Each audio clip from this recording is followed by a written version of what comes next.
Hello, and thank you for joining today's webinar on cannabinoids in the clinic, practical approaches, presented by Stephen Cital.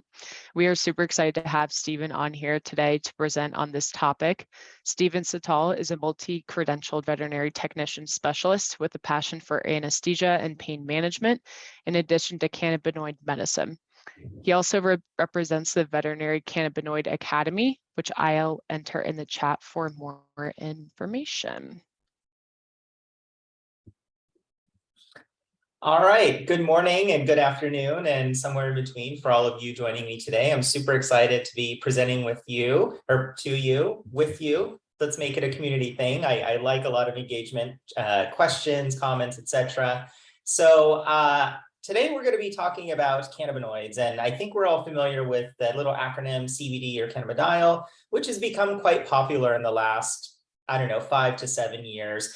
I want us to kind of focus on more than just CBD because there is a lot of other components when we're talking about these types of products that we are giving our pets via pet owners. So we're going to talk obviously about CBD, but we're going to talk about some other things. And this is going to be kind of an introductory presentation if you are not familiar with this type of product. For those experts out there that are watching, I know I have a few friends in here today.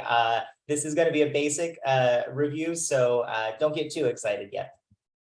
All right, so first we need to clear up some terminology and establish some definitions for some terms that we might hear within the industry, particularly in the United States. Other countries like Canada, they don't necessarily have this delineation between something known as hemp and marijuana. Everything is just known as cannabis. But here in the United States, this is a really important definition to understand when we're going to be talking about these types of products, not only to pet parents, but within the clinic and among colleagues, because words are important, and understanding how we're using those words is going to be really critical, not only for the safety of our patient, but also legality reasons. So in the United States, we have these two terms known as hemp and marijuana. Hemp, or industrial hemp, as it's defined in the federal definition, is a cannabis sativa L plant that has less than 0.3% THC by dry weight when it's measured.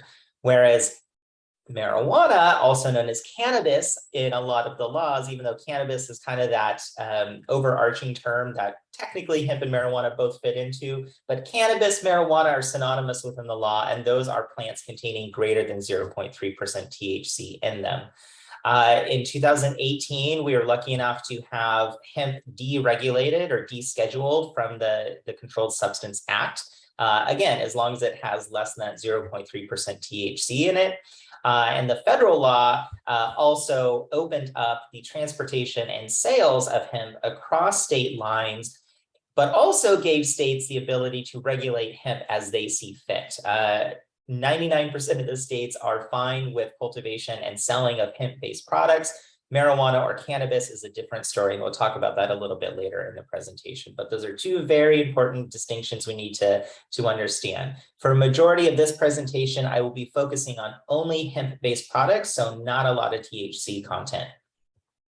All right, some other important terminology that we need to be familiar with are things like phytocannabinoids. So cannabinoids is this molecule in general that can sit at what are called endocannabinoid receptors.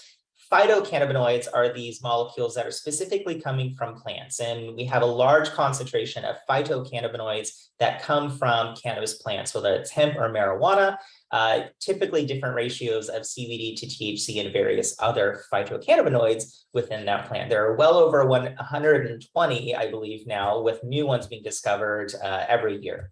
Cannabis plants are not the only plants that have phytocannabinoids. In fact, a lot of the plants that we are eating regularly, or if you are into plant medicinals, we are using phytocannabinoids from those plants. Things like ginkgo, things like coneflower, things like liverwort, all these different plants are really, really rich in these different phytocannabinoids, not necessarily CBD, not necessarily THC, but these plants that are still sitting at these endocannabinoid receptors and can be used therapeutically for various ailments. Then we have the term endocannabinoids. So endocannabinoids means coming from within. These are the cannabinoids that your body is actually producing. And these are produced on demand every single day in all our mammal species and even in some of our non-mammal species. And I'm going to talk about that just because I like to talk about bugs. So endocannabinoids are coming from the body. Cannabinoids in general, similar to cannabis, is kind of this overarching term that you can use interchangeably instead of using endo or phytocannabinoids. And then we have these things called terpenes. So terpenes are the smelly component of the cannabis plant. It's very similar to like going wine tasting. You can go into a dispensary or your son or daughter's bedroom and find their stash and smell the different types of flower and be like, oh, this one smells more fruity, this one smells more woody, this one smells more oaky. Those aren't necessarily the concentrations of CBD or THC. I remember being in high school and being like, oh, wow, this one smells really strong of THC. That is not true. THC and CBD does not have a smell or a taste. You are appreciating those terpenes. And there's various terpenes out there. We're going to talk about those a little bit later in the presentation as well. Then we have these things called flavonoids. So again, going back to that wine tasting analogy, this is the actual flavor part. Flavonoids, flavor, kind of sounds similar. So flavonoids are the tasty components that also have some therapeutic advantages for our patient populations. Most interestingly, because I'm not really covering flavonoids in this presentation, flavonoids, certain types of flavonoids are looking really, really promising for pancreatic cancer, which I think is very, very exciting because that is a very difficult cancer to treat and very painful. And then we have the acronym ECS. So this stands for endocannabinoid system. This is a G-coupled protein receptor system that all mammalian, all vertebrate species have. A lot of lesser species also have this system. It is maybe not as well developed, but we all have this system. But we never learned about it in school. It's a shame that I believe it's less than 10% of medical schools are still teaching what the endocannabinoid system is in depth. And certainly, I think there's only one actual veterinary school in the United States that has it in their curriculum as a defined topic instead of like saying having a guest lecturer like myself come and teach about the endocannabinoid system and cannabinoid pharmacology. So ECS, it's going to be an acronym that we're going to be using a lot throughout this presentation. All right. So when I first delved into cannabinoid research, I got a lot of backlash of there's no evidence, we haven't studied this, it's woo-woo. And that's not necessarily true. Because of the certain laws that we had here in the United States, it made it very difficult for cannabinoid research to actually occur in the United States. So we are a little bit of elitist here in the United States as far as where our research is coming from. So we typically like to see research from the US. But when we go outside of the US, over to the UK, over to Israel, we see this huge library of research, peer-reviewed, beautiful studies done with cannabinoids in animal models and in humans and just at the bench itself. Interestingly enough, there was this really cool study that was published by NIH scientists. And I'm just going to read this little part here. It says, they further suggest that modulating the ECS, remember that's the endocannabinoid system, activity may have therapeutic potential in almost all diseases affecting humans, insert animals, including obesity, metabolic syndrome, diabetes, diabetic complications, neurodegenerative disorders, et cetera, et cetera, et cetera. So to say that there's a paucity of research or that this stuff is essentially magic is really untrue, just because we do have a ton of research out there. And if you've ever seen one of my lectures before, you're going to see all these studies throughout my presentation. I'm happy to share after as well. All right, so let's touch on the endocannabinoid system just briefly. So as I mentioned, the endocannabinoid system is this receptor system that all our vertebrate species have. And we see the evolution of the endocannabinoid system through these lesser species. Even our most ancient creature that we have alive on the planet today has what are called orthologs. It's known as the hydra, is that weird deep sea tube fish thing. It's not really a fish, I shouldn't say that. But they have these ancient receptor types called orthologs that eventually morphed into what's known as the classical CB1, CB2 receptor that we know today. CB1 receptor, we generally find within the CNS. So we find a lot of these receptors in the brain. We see them all down our nerves and our spinal cord, whereas the CB2 receptor, we see these more in the periphery. So we see these a lot on immune cells, glial cells, etc. This is a little bit harder target for us to hit with these phytocannabinoids in particular, but CB1 is really where a lot of this focus has been aimed at as far as creating therapeutic products for our patient populations. Interestingly enough, the CB1 receptor is the receptor when it is agonized by THC specifically, is the one that does lead to intoxication. So it's also one that we should pay attention to as far as potential detrimental effects or adverse effects when we're talking about our patients. All right, so I mentioned endocannabinoids in the definition section, and the endocannabinoids are something that our body produces that sit at these CB1 and CB2 receptors for normal physiology. The endocannabinoid system in general is really there to create homeostasis within the body. It's kind of like the Nest thermostats that you have in the house. It's like, oh, you turn it on, oh, it realizes something is happening over here. We need to turn on, make these endocannabinoids to help solve this issue. So it's constantly helping regulate homeostasis within our body. It is also really important for circadian rhythm. It's also really important for appetite, immune modulation, etc. And learning is a huge component of the endocannabinoid system, especially in the early brain development when we're talking about neurogenesis or synaptic pruning in these developing brains. So the 5 most common endocannabinoids that we have are up here on the screen. Anandamide and 2-AG are our most prolific through our body, with 2-AG being our most common endocannabinoid. And as I said, these are produced on demand. And obviously, if we produce something, we have to learn what we're going to do to get rid of it. I'm going to talk about that later in this presentation, because that's a really important component when it comes to some of the therapeutic advantages of utilizing phytocannabinoids, or these molecules, things like CBD, from the hemp or the marijuana plant. So super cool stuff. All right. Briefly on just receptor affinity, or how these molecules bind to those receptors, I made this rudimentary diagram of what a CB1 receptor essentially looks like. On the left-hand side of the screen here, we see endocannabinoids, those diamond shapes. They fit in this receptor like a lock and key, and that turns on that CB1 receptor to do its thing. Then we have phytocannabinoids like THC, which is the upside down triangle here, that actually has a stronger affinity for this receptor compared to our endocannabinoids. In fact, it can be, there's some argument there. It's probably around 10 to 11, maybe 15 times more strong or have a greater affinity for this receptor compared to our endocannabinoids, meaning it can kick off that endocannabinoid.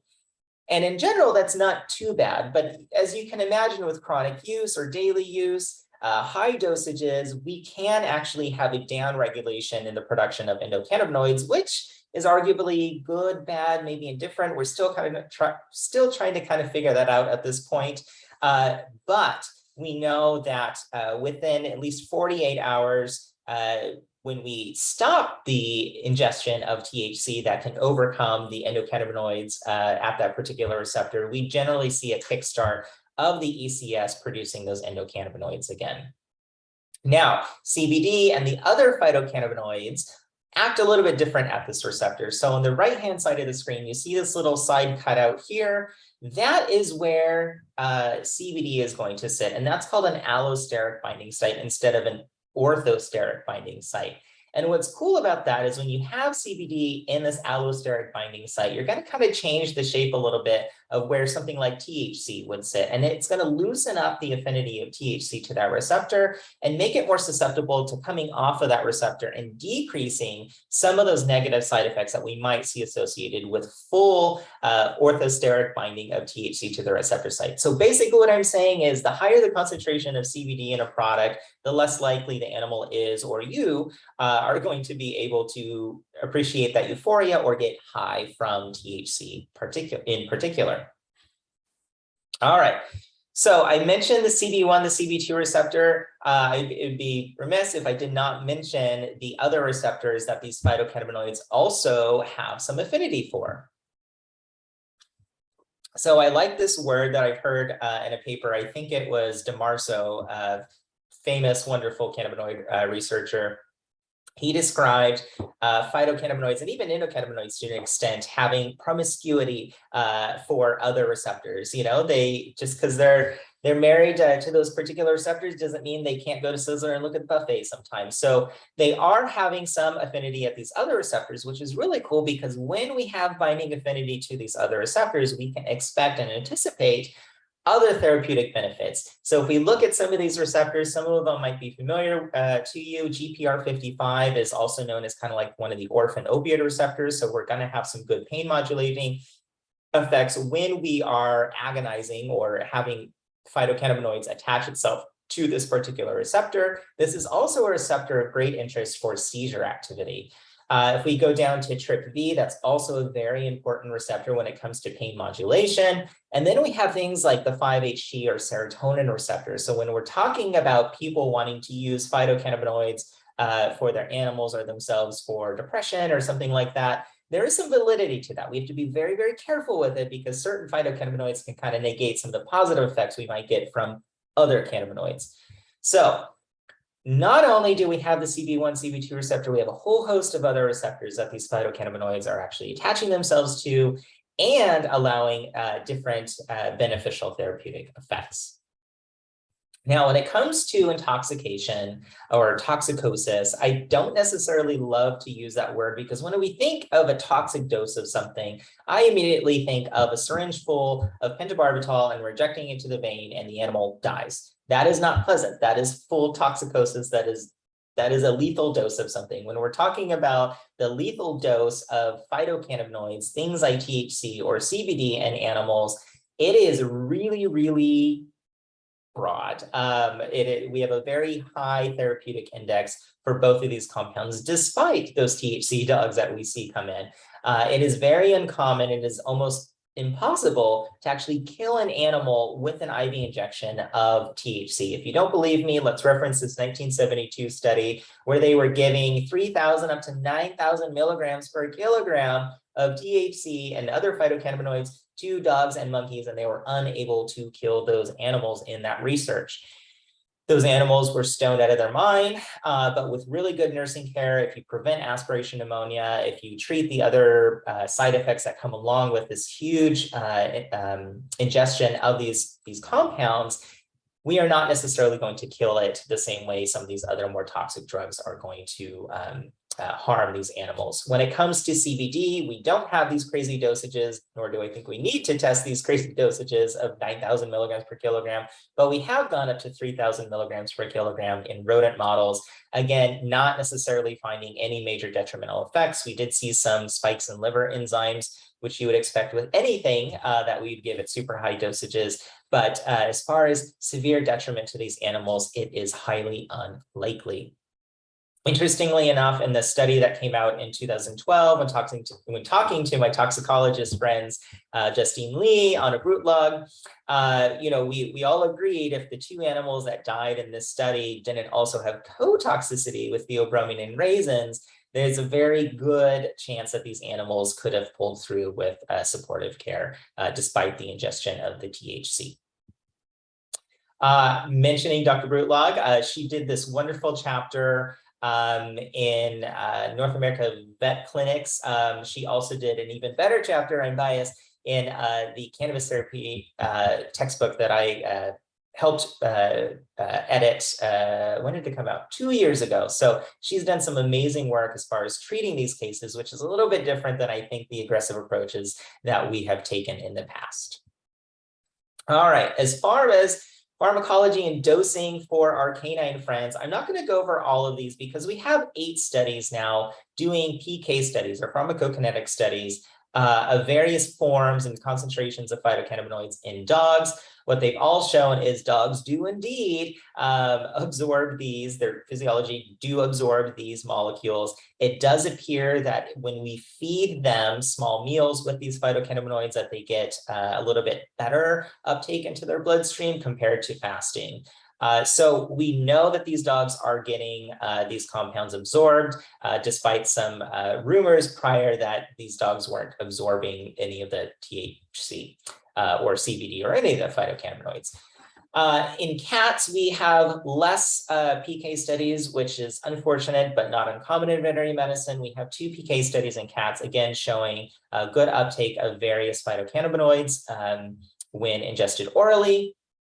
And what's interesting about this is it does look like cats will probably need a higher dose or a more frequent dosing to maintain what we consider a therapeutic blood level of these phytocannabinoids, in particular CBD. In general, it's largely believed that we want to see around 40 nanograms per deciliter of like CBD in the bloodstream or in the plasma. But I would argue that I think we get some therapeutic benefits with even less. So the science right now is a little bit mixed, but it does look like cats probably will need more frequent dosing or increased doses in general. Now, I get a lot of pushback from more cautious people, and that's fine. New things are scary.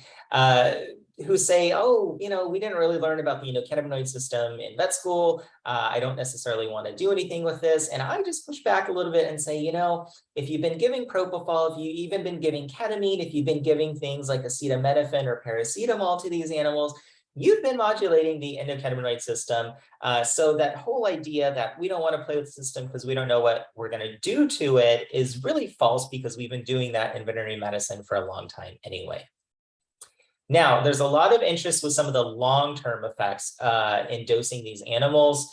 And thankfully, we do have some data for that. Not only do we have this anecdote from the pet parents that have been giving these cannabinoid products to their animals for a long period of time, but we also have some really interesting papers. So this paper was published in 2019, and this is out of the UK, and this is a 50-week long study, and they were using doses I would never recommend for giving a dog or a cat. They were using around 25 milligrams per kilogram of THC, around 25 milligrams per kilogram of CBD in these products. And they were giving these to dogs and rats, and they were actually trying to see if those dosages would induce seizure activity. Interesting, right? Because we typically think that cannabis is going to stop seizure activity. High doses of THC in particular can actually cause seizure-like activity. They were not able to produce seizure-like activity in the dogs at these extremely high dosages for a very long period of time. Of course, these animals were intoxicated in the first few weeks of the study because, again, those are really high dosages. The novice human to THC in particular can start to appreciate some effects at 5 milligrams. So imagine 25 milligrams per kilogram. That's quite a lot. Moral of the story here, there was no major health concerns for these animals that were getting these super high dosages daily for 56 weeks. We also have a study that was not published as a scientific paper in a journal, but this was actually some information submitted for an FDA-approved product, Epidiolex, that was approved a few years ago. And what they did is they had to submit some safety studies, and they were giving up to 100 milligrams per kilogram of CBD for 39 weeks in these animals. And what they found is that these higher dosages for this long period of time can increase hepatocellular hypertrophy. This is the same thing that we see with long-term NSAID use.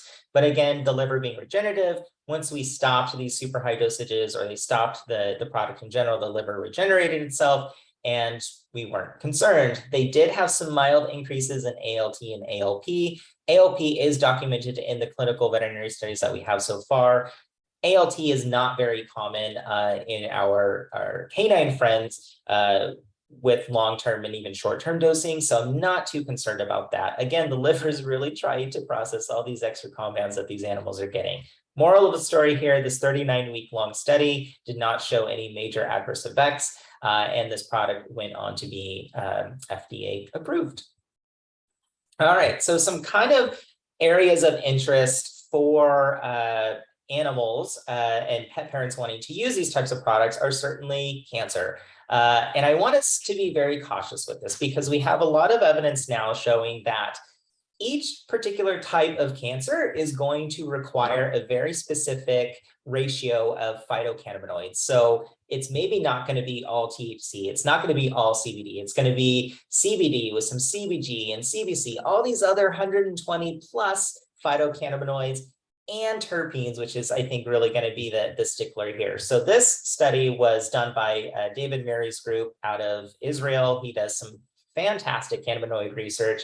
And what he was showing is these different types of cancers really are going to require a specific formula for each type of cancer. So to go out there and say, oh, look, this CBD product is going to be good for cancer, it's not a one size fit all at all. And as I mentioned, terpenes, the smelly component to these products, are really going to be, I think, in my opinion, the key to the success for these, the either treatment or symptom alleviation of using phytocannabinoids as a therapeutic in our cancer patients and for all the other things that we're going to talk about today. These terpenes just add to the therapeutic effects. The most common type of terpenes that we see in these types of products are listed here. We have limonene, or some people say limonene. This is a kind of a mood elevator. This is also really good at kind of identifying some nasty cells and targeting those. High concentrations of this is also used as an industrial cleaner. So we do have to be careful with the concentrations of terpenes. They are not safe. They are essential oils, some of them. So we have to be careful because we can cause some harm with high concentrations. In cannabis products in general, the concentrations are usually never high enough where I'm concerned about anything bad happening. But we do like to see terpenes in these products. Things like myrcene, also really good for pain. The cool thing about myrcene is it can be reversed with naloxone and yohimbine, meaning we do have activity at that opioid and alpha-2 receptor. So lots of different terpenes out there. They are actually all FDA approved. They're considered GRAS, generally referred to as safe, not GRAS as a pun, even though that is kind of cute. As I mentioned, there are multiple studies showing that the addition of terpenes, especially when we're mixing it with these cannabinoids and adding it to typical chemotherapeutics in our cancer patients, is having an additive effect, which I think is going to be very beneficial for a lot of our patients. And I'm definitely not on the train of using only phytocannabinoids to treat cancer at this point, because I think we still have a lot more work to do. If it's kind of a palliative care situation, sure, but if you're actually trying to treat your patient, I do think that you should use conventional therapies in addition to phytocannabinoid therapy. We do have some veterinary studies. Specifically, these are some cell cultures done from a colleague of mine, Dr. Joe Washlag out of Cornell. He did some really cool plating of osteosarcomas, mammary carcinoma in canines, and found that the whole plant, the terpenes and all the different phytocannabinoids, did a very good job at killing these different cancer cells, especially compared to vincristine and doxorubicin. And certainly with these phytocannabinoids, we don't have to worry about some of the detrimental effects like cardiac issues, in particular with things like doxorubicin. The data so far is also showing that we can safely mix these phytocannabinoids with a majority of the chemotherapies. I actually can't even think of a chemotherapy that we can't mix these phytocannabinoids with at this point. Interestingly enough, we had Dr. Henry et al. And McGrath et al. Look into these phytocannabinoids, in particular CBD, for killing things like glioma cells, which are pretty aggressive in the brain, and showing that we actually can kill these cancer cells fairly well. However, the dosing is going to be pretty high. So if people are interested in using phytocannabinoids as a cheaper chemo option, that is not going to be true, especially given the dosing that we are going to need to actually have this anti-cancer effects versus relieving cancer-related symptoms like such as nausea, pain, discomfort in general. Now, when it comes to pain, this one's a little bit different, and this is where I want you to go back to those endocannabinoids that I talked about. I mentioned that our body produces these endocannabinoids, and they need to be broken down and getting out of the system somehow. So 2-AG anandamide in this example today, when those start to degrade or break down, when the body's done using them as their endocannabinoid, they turn into, or one of the things they can turn into is arachidonic acid. And if you remember from school, whether it's tech or vet school, you remember that arachidonic acid is kind of this this catalyst for this inflammatory cascade, producing those things like cannabinoids, prostaglandinoids that are part of this inflammatory process. When you introduce things like CBD and some of these other phytocannabinoids, you're actually going to preserve and keep around those endocannabinoids for a little bit longer, slowing down the production of arachidonic acid, thereby decreasing the inflammatory response, which is kind of the whole point of non-steroidal anti-inflammatories, right? So really cool action, much higher level. So far, it does look like you can safely give these phytocannabinoids in addition to non-steroidal anti-inflammatories and even steroids. Interestingly enough, there's some work being done by a famous cannabinoid researcher, Raphael Mechoulam, who is looking at acidic forms of these phytocannabinoids, so things like CBDA or CBGA, working like steroids within the body, which is very exciting. I'm not ready to speak on that yet, but it is very promising work that I'm very excited about.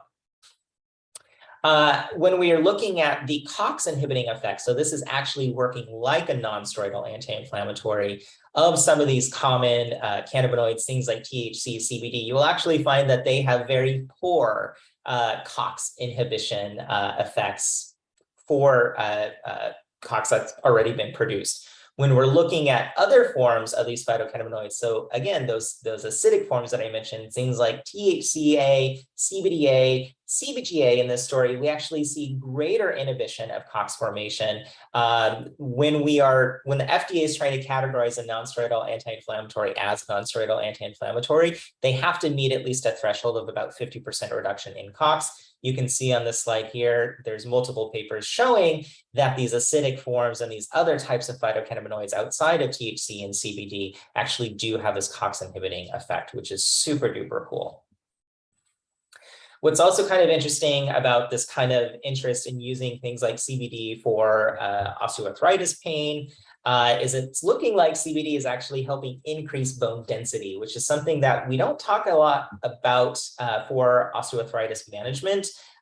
We do lose subchondral bone, which can increase the pain process for these animals. So it looks like CBD is increasing bone density, which is super cool and super helpful. I think that's one of the nice things about these types of products is, we have a couple of molecules that we're wanting to utilize in these animals, but it's actually having this greater effect overall. Again, going back to the whole purpose of the endocannabinoid system of creating homeostasis. All right. When we're talking about neurodisease and anxiety, this is also a huge, huge point of interest for a lot of pet owners, especially since we all are kind of familiar with like Charlotte out of Colorado, who started taking cannabis to relieve her extremely bad, I think it's Dravet syndrome of seizures that conventional therapies were not working on. What we're finding in animals is very similar. It's looking like the dosing is probably going to be pretty high in these animals as well. Generally, when we have a poorly controlled epileptic or an epileptic that's having a lot of breakthrough seizures, we're typically going to have to start at a dose of 5 milligrams per kilogram or higher of a CBD dominant product. That is it's a moderate dose that can get expensive. So again, this is not necessarily going to be cheap for pet parents, but it is a promising therapy that is showing efficacy. Dr. McGrath's lab out of CSU did this great study a few years back, and they found for the animals that were getting the CBD product, they had about a 33% reduction in frequency and severity of seizure activity, which is very noticeable to pet parents. In my opinion, the dose that they used was 2.5 mg per kg. I think that was low. I think they're going to have great success with the longer term study that they're currently doing right now. Now, there's a lot of interest as far as tolerance and can we mix these products with things like phenobarbital. Dr. McGrath, because I think she was probably tired of getting that same question, they did do a great study looking at drug-to-drug interaction between CBD and phenobarbital, and there was nothing to really be concerned about, which is great news because theoretically, we should see an increase in phenobarbital in blood levels with the introduction of CBD, given the CYP450 action, but we are just not seeing that clinically, which is great. What's also kind of interesting is we find, at least in seizure patients, there is this tolerance being built up to CBD over time. This is not uncommon with traditional anti-epileptic drugs as well, things like phenobarbital, Keppra, etc. So we increase the dose. And this has been a really interesting point of conversation in human neurology fields because we just keep increasing these doses of medications, which doesn't feel right and potentially has some side effects. But so far, we just aren't necessarily seeing those manifest out in a lot of our patients thus far. Now, when it comes to utilizing things like CBD and other phytocannabinoids for behavioral disorders, or anxiety, we have to proceed with caution here. I am a big advocate of behavior modification first, trying conventional therapies, and then trying our phytocannabinoids. I'm also not opposed to trying phytocannabinoids before our traditional medications if possible, but we shouldn't just throw out all our conventional modalities before trying CBD, especially because I think the data similar to cancer is a little bit mixed, and I think we need some refining at this point. What we do know, though, is when we have isolate forms of CBD in various animal models, it is changing the affect that animal is having to a predator-prey kind of situation or general prey species behavior. So in this little diagram that just popped up below, this is a diagram of a zebrafish that is under the influence of CBD and ethanol. You can see the ethanol, the fish is kind of swimming like a drunken fish. And then under CBD, it's kind of just chilled out and not necessarily swimming in this tight kind of predatory lookout kind of swim pattern, which is really interesting. We also see a decrease in predator-prey species behaviors in squirrels that are under the influence of CBD when introduced to like a snake. So really interesting calming effects when these isolates are used in a lab animal setting. Take that into a more clinical setting. There was one study that was done by Morris et al. I don't love the design of the study, and I think it failed with good reason because they took shelter animals out of a shelter, they acclimated them for 2 weeks, which is basically not a thing, and then they put them in a room and blasted loud noise at them and wanted to see if CBD had any effect on those animals in that scary situation. It did not. I could have told you that.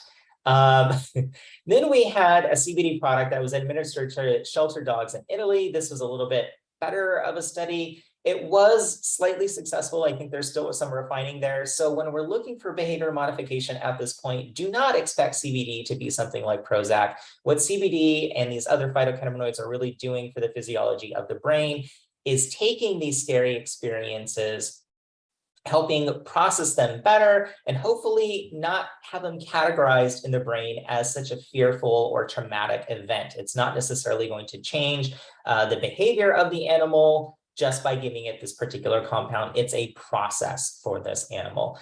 We should also be very aware that we should not be using these cannabinoids to try to sedate the animal. Sedating an animal in a scary situation does not necessarily do anything beneficial for that animal other than sedating it through that event, but we're not necessarily getting a positive change in that behavior to that scary experience, if that makes sense. Sorry, I got a little wordy there. When it comes to, I want to go back to this also, when it comes to THC and these behavioral situations as well, again, I think behavior modification, teaching and showing that these animals, that these certain situations or stressors are maybe not something to be worried about. The introduction of THC, at least in some non-human primate studies, was showing that you can have a weeks-long delay in that learning process.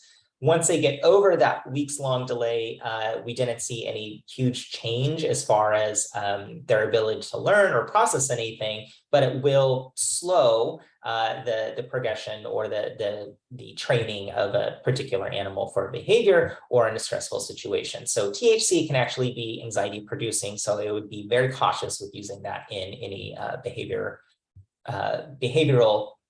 animals.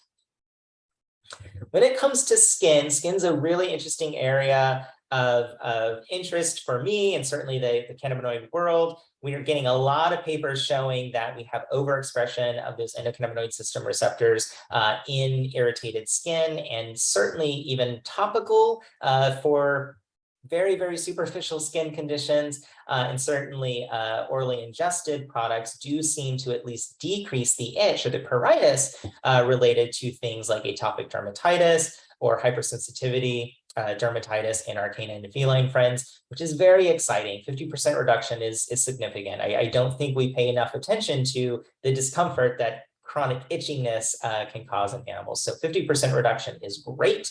When it comes to GI issues, again, still needs a lot of work, but anecdotally and from the limited research that we have so far, and certainly in the human world, it's showing a lot of promise for things like IBS or Crohn's disease as far as decreasing these inflammatory responses in the GI, which is really, really great.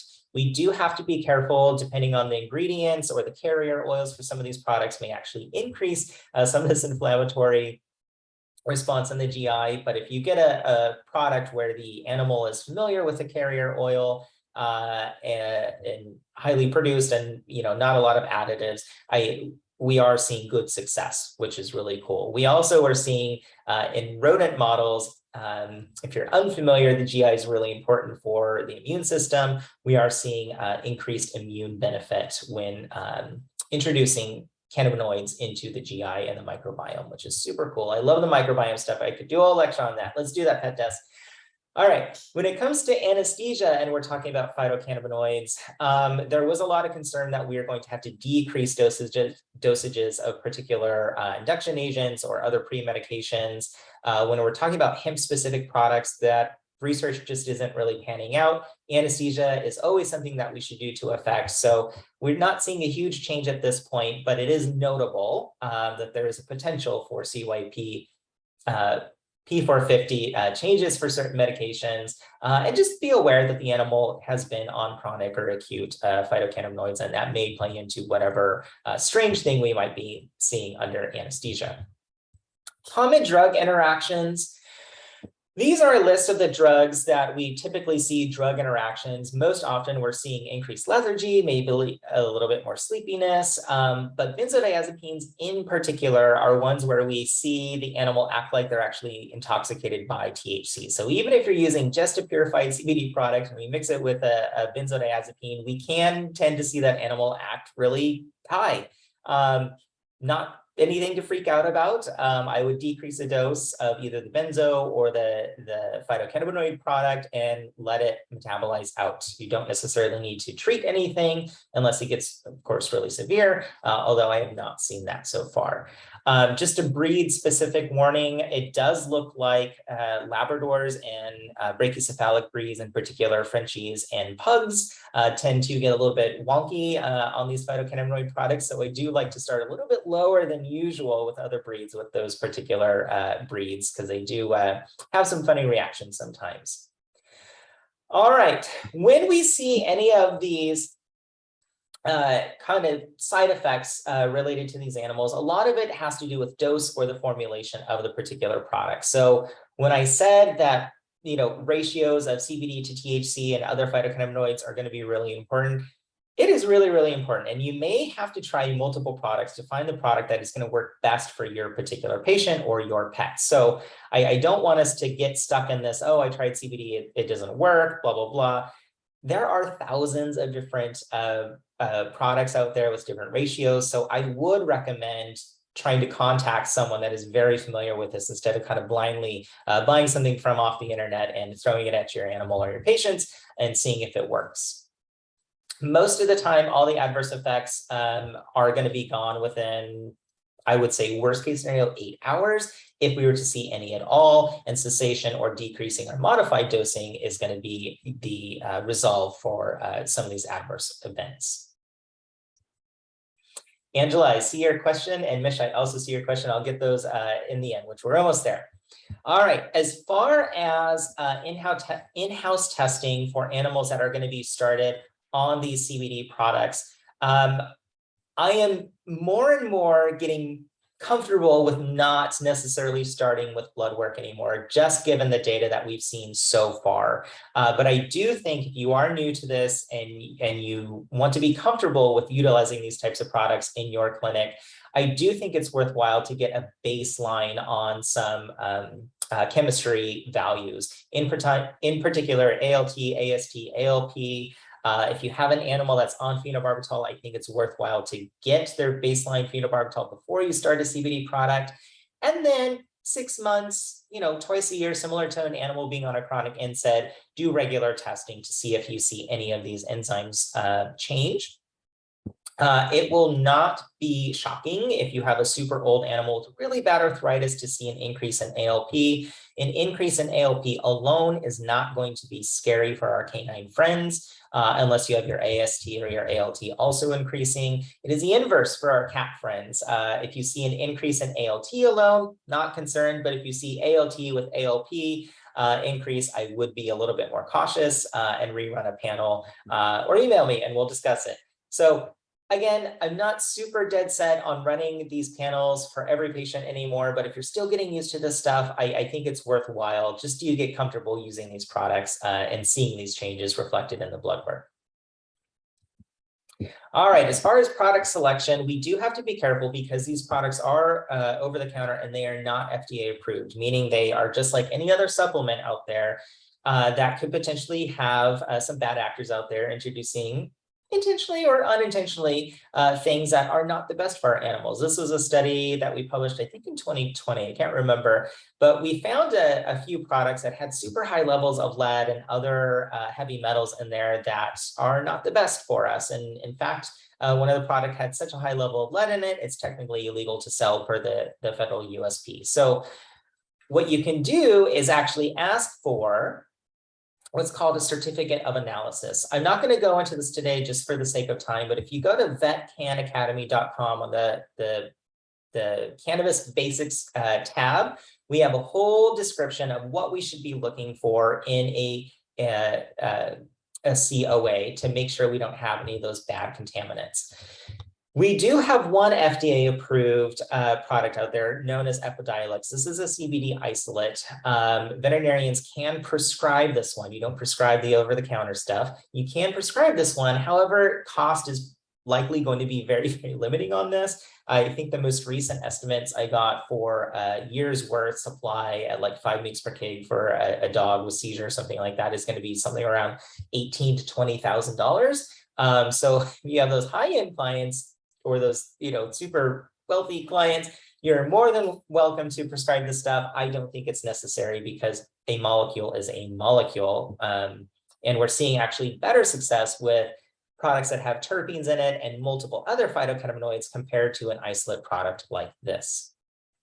Now, I mentioned that you can prescribe Epidiolex, but you should not prescribe these over-the-counter products. And that is true for any animal supplement that you were talking about. So if you're recommending glucosamine products to your pet parents, do not say you're prescribing glucosamine. You're not prescribing any of that. When you say prescribing, it adds this context, legally speaking.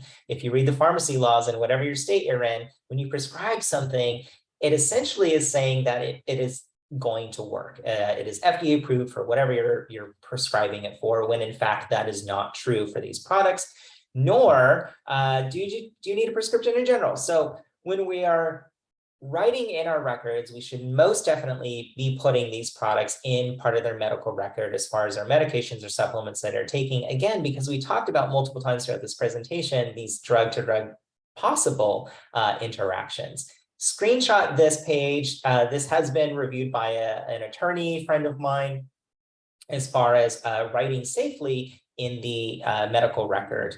A majority of states, I think with the exception of the Dakotas, maybe Idaho still, you are allowed to discuss cannabinoid therapy, which is different than recommending cannabinoid therapy. Certain states have very, very liberal laws now, like Nevada and California, where you actually can discuss these as part of your medical plan versus other states. By and large, there has never been enforcement so far.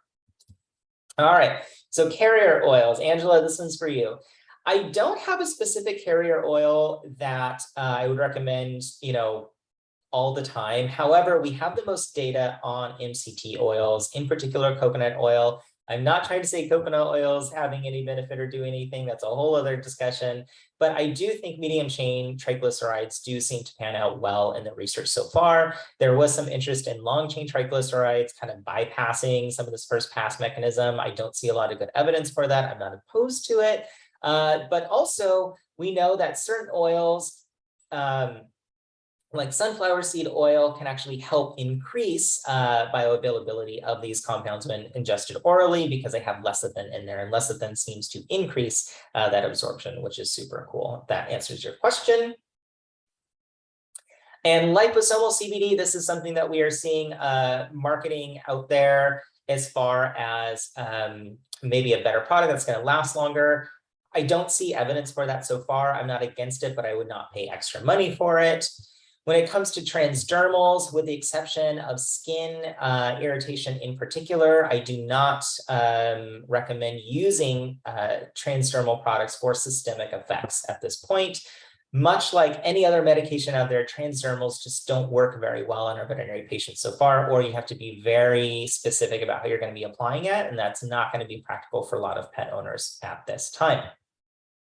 When it comes to dosing, I mentioned CYP 450. I do like to start low and go slow. So I typically like to start at 0.5 milligram per kilogram. If I have an epileptic patient or a cancer patient, I usually start at 2.5 milligrams per kilogram and try to get up to 5 milligrams per kilogram and see how they do. I will increase it higher if I need to, but for all the other stuff, start at 0.5 milligram per kilogram, see how the animal responds, and each week you can double the dose to see if you have a better affect.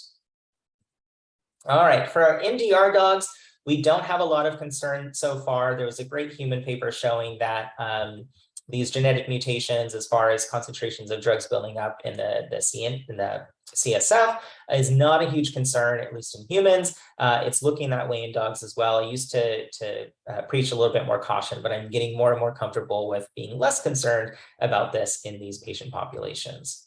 When it comes to breastfeeding animals, we do have to be mindful that CBD and THC does concentrate in the breast milk. And as I mentioned earlier, the endocannabinoid system is really important for early brain development. So I'm not a huge fan of using high concentrations of CBD or other phytocannabinoids in our lactating animals. Very, very low concentrations, low dosing. If you're like under 1 milligram per kilogram in those animals, I might be comfortable. But in general, it's something I do shy away from until that, that brain is mostly fully developed. With that, I'm going to answer some questions. Oh my gosh, I have 7 minutes. So I'm going to read Mish's question. It says, regarding limiting toxicity specifically for cats, have you known or encountered cases where this has happened? And at what dose did it occur? Also, are there studies with limonene administration orally? Thank you. Yeah, so there actually are studies in cats with limonene specifically, and they're pretty old. I think it's from the 80s, if not older. And limonene in particular, I think they're using a 5% concentration or higher, was inducing vomiting, lots of GI upset, and obviously hypersalivation. Cats do that for a lot of different things. And then topical application with higher concentrations of terpenes. I think they did limonene in addition to other terpenes. I can send you the paper if you want to PM me after this. We did see some pretty severe skin reactions as well. So we'd be cautious with that. In general, a lot of these products are going to have a 1% concentration of total terpenes in the product altogether. So if it's 1% or less, I'm really not concerned about it. I get a little bit wonky with the 1% or greater where they add terpenes to the product. So we'd be cautious there. Let's see. I just realized who Mish was. I'm glad you're here. Thank you for the question. All right. So Shari asked, when sending home products like Dasaquin, Glandex, etc., should we not be including those in our prescription list? No, you should not be putting a prescription label on there. You should not be putting any little label that says RX on it. Great question. Amari puts, can CBD products with minimal THC worsen urine leakage with spay incontinent dogs? That's a great question, and I have no idea. I'm sorry, I don't have an answer for you. With the low concentration of CBD, or I'm sorry, THC, so things like hemp products, I would probably not be concerned about it. But if you're using a THC forward product, I would be a little bit more concerned about that, just because that's something we see with THC intoxication in animals in general. Oh man, great. I have 5 more minutes for a few more questions. And Angela has another one. I've been seeing more and more nanotechnology CBD products, any benefit or just a buzzword? That is a buzzword. They're using sulfactants, basically soap, to break down those molecules, not break them down, but keep them from sticking to each other so they can emulsify in water. Again, I wouldn't pay extra money for it. I'm not going to say don't use it, but I just don't see a huge benefit for it, nor have we had any really good PK studies for those. I do want to mention, since I talked about PK, I didn't talk about PD studies. So there's pharmacokinetics and pharmacodynamic studies. We don't have good pharmacodynamic studies. We have a few studies looking at the concentration of cannabinoids in serum or synovial fluids in dogs and horses, I believe, but we don't have other tissues like muscle or skin. So I'm waiting to see those. Although if we have plasma concentrations of cannabinoids, we know that we are hitting one of those ECS receptors somewhere. So I'm not as much concerned about that because we're hitting that target regardless. All right. Amari has another question. How can you determine what is a good product and what is a bad product? There are so many different products. There are thousands of products, and that's a fantastic question. So you can see on this slide here, if you go to VetCan Academy, this is old because we have updated to 2021 or 2022. We do have a list of products that myself and my colleagues have reviewed that we feel are good quality products. That's not to say that there aren't other good quality products out there, but if you go to that website, you can download this list as far as products that have been evaluated by us specifically. And again, that's when asking for that certificate of analysis is going to be really critical. All right, are there any good distributors that sell CBD? Christine, I would again just refer back to that list. I don't love to push products in a presentation, but there's a bunch of good companies there that I would feel comfortable using. All right, well, thank you, everybody. Again, if you want to reach out, there's my website. And I think PetDesk is going to take it from here. Yeah, thank you so much, Stephen. I will go ahead, drop in the link to your website again, in case anyone missed it. But yeah, thank you so much. This was awesome, very insightful. I learned a lot, and I hope the rest of you did as well. So just again, this program has been approved for 1 hour of continuing education credit in jurisdictions that recognize RACE approval. So for those of you that have joined this live talk, you will receive information soon about your certificates. And all registrations will receive a recording of the presentation to watch on your own time. But that concludes our presentation. If you are looking to engage with your clients through automated reminders, confirmations, and more with PetDesk, you can connect with me through this link that I am dropping in right here.